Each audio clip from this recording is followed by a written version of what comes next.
Welcome back, everybody. Eric here. And if you're watching this video, obviously at this point we know that Trump has won the 2024 presidential election against Kamala Harris. So what now? What does that mean for the country moving forward? And what does it mean specifically for Second Amendment rights? Because both Trump and his VP, J.D. Vance, both ran strongly on the support of Second Amendment organizations and gun organizations and things like that, and really kind of driving hard to gun owners. And of course, we know in Kamala's campaign that she was strongly against the Second Amendment and was for taking away, ARs and all sorts of things, and doing no telling what else during her presidency if elected. So there's a lot of tempers flaring and emotions flaring all over the place in terms of how people are looking at this victory. And of course, we saw a very distinctive red wave with this election, and I think it ended up being 312 electoral college votes, and he won the popular vote by over, I think, 4.5 million votes. So a solid victory, a very solid victory overall for Donald Trump. And I know that J.D. Vance's family is absolutely ecstatic about him being the VP now, and he is a very, very big supporter of the Second Amendment. And he's gone on record saying many, many times that he wants to absolutely defund the ATF into oblivion. So that's good to have a VP who is very strong on guns. And I know that Trump has had his Second Amendment transgressions in the past, and it would be foolish to not bring those up and mention those transgressions, because I think moving forward, what is required is for those transgressions to be addressed. And I do believe that he is a changed person now. I think that, not only getting shot and someone trying to assassinate you can sort of harden you up and make you look at things a little bit differently. But I think also he's much wiser politically, whereby before he was a political outsider and a person who, maybe didn't have the best advice when it came to the Second Amendment, maybe didn't surround himself with the best people. We saw that Trump addressed Gun Owners of America. He addressed the Libertarian Party. He has given many concessions to the Libertarian Party going into the 2024 election, including freeing Ross, which is great. So those are all steps in the right direction. Of course, Elon is going to set up his board of government efficiency, and essentially, from what I understand, Ron Paul is going to get brought on to that to help Elon determine what areas of the government need to be trimmed a bit, to trim the fat a bit. So all these things in concert do point to a situation where we could see the size and power of the federal government reduced in such a way that we've probably never had the opportunity to see in our lifetimes if they all do what they say they're going to do. Of course, it's a really, really interesting time for American politics, and especially for gun rights, because not only do we have this wonderful backbone that is the Bruen decision to work with in terms of court precedents with the Supreme Court, but we also, now that Trump is in, he is going to appoint multiple judges and all across the country and everything like that. So hopefully he's going to pick some really solid judges, and there's a very high chance the murmurs that have been floating around are that both Justice Roberts and a few of our justices in the Supreme Court are going to retire potentially. And when they do, Trump will probably get to pick 2, possibly 3 Supreme Court justices, which will be huge. Okay, Amy Barrett has been a very solid pick. She's been very consistent on the Second Amendment, which is good. Okay, I would like to see her a little bit more of a firebrand in terms of the Second Amendment. However, she has so far been a reliable Second Amendment decision maker. Okay, so this could definitely solidify our conservative majority in the Supreme Court. And of course, if Trump picks young, upcoming, very intelligent, very conservative and reliable people to be in the Supreme Court justice appointee, then that could also, solidify that conservative majority for years to come. And I think that will be the ultimate plan, that and appointing all of these judges and things. So that is a huge win for the Second Amendment, because we get good judges in there with good morals and values who respect the Constitution, the rule of law, and the Second Amendment, and the rights of their citizens. And we're going to see a lot of these really terrible laws that we've been living under practically our whole lives. Hopefully they will go the way of the dodo and be thrown into the halls of obscurity once and for all. Does that mean that we could see the NFA completely repealed? Yeah, you never know. Okay. Now, obviously, everything in American politics and in the lawmaking process tends to be a very slow-moving ship that sometimes can take years. Okay. There have been talks of the Republicans deciding to nuke the filibuster and pack the court. I think that's probably not the best way to go. I know that would be tempting, but I hope that that's not the route they go, because I think that sets a dangerous precedence. Because if you nuke the filibuster and you pack the courts, what's going to happen is when the left regains some sort of majority control of the House and the Senate and the presidency, they too will nuke the filibuster, and I promise it will be much worse when the pendulum swings in the other direction. Hopefully it never does, but should it, that's not something that we want to support, that type of environment. And remember, during the Biden administration, we owe Joe Manchin, a Democrat, our thanks for refusing to nuke the filibuster, which would have packed the court, among many other terrible things. So, we have to look. I know that when you have that little glimpse of power, it's tempting to want to pull on the reins and go, here we go. We're riding this pony. Let's go. But don't forget Joe Manchin, y'all. He did us all a favor by being principled in his decision to not nuke the filibuster, and we have to do the same thing.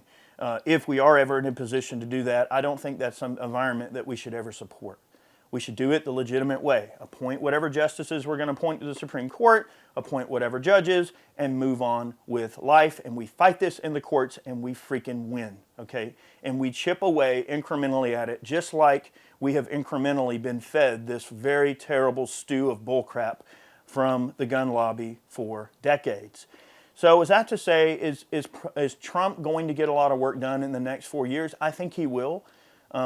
I don't agree with the bump stock ban. I think it was a terrible decision. Is that to say that when Trump banned bump stocks through executive fiat, that he knew that Chevron deference was going to go the way of the dodo? Is that because he knew that this would work out favorably in the courts even way back when? I'm not going to sit here and say there was some 5D chess moment like people say that there potentially was. I think he just got some bad advice. I'm going to go out on a limb and say that it was just bad advice. I'm not going to say who gave him that bad advice. We're not going to go there. But the point is, someone whispered in his ear that it would be a good idea to do it for some concession or otherwise, and obviously we see where it wound up. Now, did it wind up being favorable? Well, yeah, Michael Cargill had to spend over $1 million to get your bump stocks back. And as of right now, thank you, Michael, the ATF has to return those freaking bump stocks. Thank you, Michael Cargill. But it cost them over $1 million in court fees to get us there. No thanks to Donald Trump. However, I'm willing to bury the hatchet, and I think many gun owners who obviously showed up for JD and for Trump in this election are willing to bury the hatchet as well, is that we can move forward, and we can just forget that ever happened. Let's just consider it a mulligan and move on. So, fool me once, shame on you. Fool me twice, shame on me. However, in this particular situation, I think that it was a tactical maneuver that was an error, and I hope that in the future his decisions will be much more solid, and he is really surrounding himself with some good people this time. He's got some great picks lined up. Massey's going to be handling agriculture from what I hear. So there's so many good moves that are being made. And I think that the future is bright. I think that the prospect for America returning to its greatness is quite good. And I think the prospect for being a gun owner in America has never been better. In fact, I heard the other day where DeSantis was talking about in this next session coming up that he's probably going to sign off on constitutional carry in Florida. So, hey, state by state, we're going to take it one battle at a time, and we're going to get constitutional carry. So the big goals for this administration, based on the promises that Trump has made to gun owners, is that we're obviously going to nuke all of this red flag bullcrap, okay? Any talks of that. We're going to push for national carry reciprocity. We are going to absolutely pull back the ATF's over enforcement of things like revocations. Okay, so there are many good things in play that Trump has promised gun owners, and I think that JD is a very principled and very pro-gun guy, and I think that he is a great pick for VP. And God forbid, should something happen to Donald Trump, I think that the nation will be in good hands under Vance. He does seem like a good and principled guy, but again, time will tell as to how that will play out. But I wanted to make this quick video just to kind of discuss, what things are going to look like under Trump. He's talking about really pulling in hard on immigration and even deporting people who were here illegally. I think there's a lot of people that support that idea. Trump had more support from blacks and the Latino community and people of color than any other president in quite some time, especially Republican. So lots of people from many different walks of life and from across the aisle, from Democrats and independents and libertarians, all came up hard to support Trump. Also, over 200,000 Amish people, citizens in Pennsylvania from the Amish community, registered to vote in this election, over 200,000. So that, no doubt, played a very large contributing factor to him winning Pennsylvania. Now, he could have not won Pennsylvania and still won the election because he won all 7 swing states. All 7 battleground states went to Trump. And what I think not a lot of people maybe aren't talking about this either is I noticed that 55% of the reporting as of the time that I'm making this video is in California.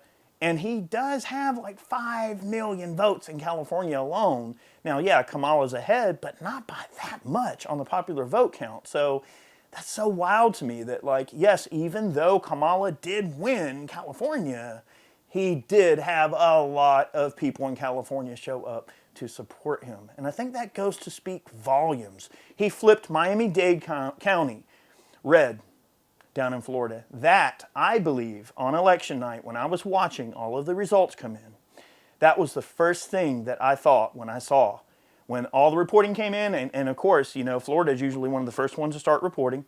When the reporting came in and I saw that Miami-Dade flipped red, I knew. I was like, this is going to be a red wave. Because Miami-Dade County is a very, liberal, left-leaning, generally Democrat group of people, and Latinos came hard for Trump this year. He really, really, really had good ground that he gained with the Latino community. So very good on Miami-Dade's part to flip red. That is so cool. Very impressive. I was just down there. Miami's a beautiful town. I love you guys down there. And I really enjoyed myself. And wow, just how cool is that? So I knew on election night, once Miami-Dade flipped red, that we had something going on there. And then once we saw North Carolina flip so hard for Trump, that was also another sign that I think, early on we were like, wow, this is going somewhere. This is getting heated up. I know we were a little worried in Georgia there for a little while that, that with Georgia, Georgia has always been kind of this strange purple state in a way. At the state legislature level, we are extremely red. Of course, our gun laws are pretty good overall, and we got constitutional carry through. Kemp has been pretty good on guns overall, so we haven't really had a major issue. We just lost those 2 Senate seats back in the last election, which I'm not going to go there. Let's just say there's still some cleaning up to do from that whole situation. However, it was a little scary at first, but then we wound up finding that, that obviously Trump, achieved his victory in Georgia. Boy, that would have been embarrassing for this giant red wave only to see a little, a blue state right there in the middle of all that. I was really worried it was going to be my state, and I was going to feel super embarrassed to make this video and have to say, well, Georgia flipped blue again. But fortunately, we dodged that bullet. And that is in no small part to many of you who have gone out there and put in work on the grassroots level. I've been preaching from the mountaintops to get out and vote. So I'd like to think that we all played a crucial part in that process of getting Trump reelected. Also, I want to give a shout out to Scott Pressler, who done some amazing work in Pennsylvania, and no doubt Trump owes Scott a beer for sure, because I believe that Pennsylvania is in Trump's hands. I'm not going to say it's only one person, but Scott Presler deserves a lot of praise, y'all. He's done really good job of getting a lot of people out to vote in Pennsylvania, and I believe that Trump owes Pennsylvania to Scott Presler single-handedly. I mean, that guy really put in the work, and a big kudos to him. Many people who put in really solid work deserve, praise. I think it's really fair that Joe Rogan, had Trump on, and for years and years, Rogan refused to have Trump on. But going into this election, not only did he have Trump on, but after their 3-hour discussion, he decided to endorse Donald Trump, which is saying a lot for a guy like Rogan, who many view him as being sort of a middle-of-the-road kind of guy that doesn't really get too extreme on one side or the other, especially when it comes to candidates. So I believe after he spoke with Elon and also J.D. Vance, he decided to endorse Trump.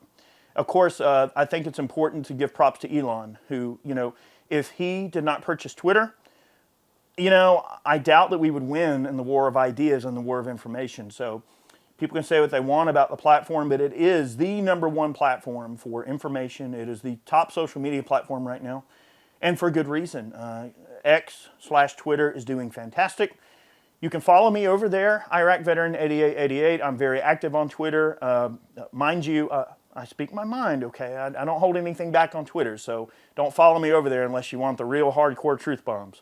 However, a big props to Elon for supporting free speech and for being on the right side of history. Look, Elon took a huge risk, y'all, by supporting Donald Trump, because he knew, I believe, that if Trump did not win this election, that the left was going to come down on him so hard that it would make his head absolutely spin, possibly even deport him. They even talked about potentially deporting the freaking guy. Now, anyway, he put a lot on the line for this election, and he also, I believe his PAC, the American PAC, wound up having like $160 million in funding. That's all came from Elon personally. So big shout out to Elon for sort of being the Bruce Wayne of this situation. Look, I'm just going to call it like I see it, Rogan and Elon both did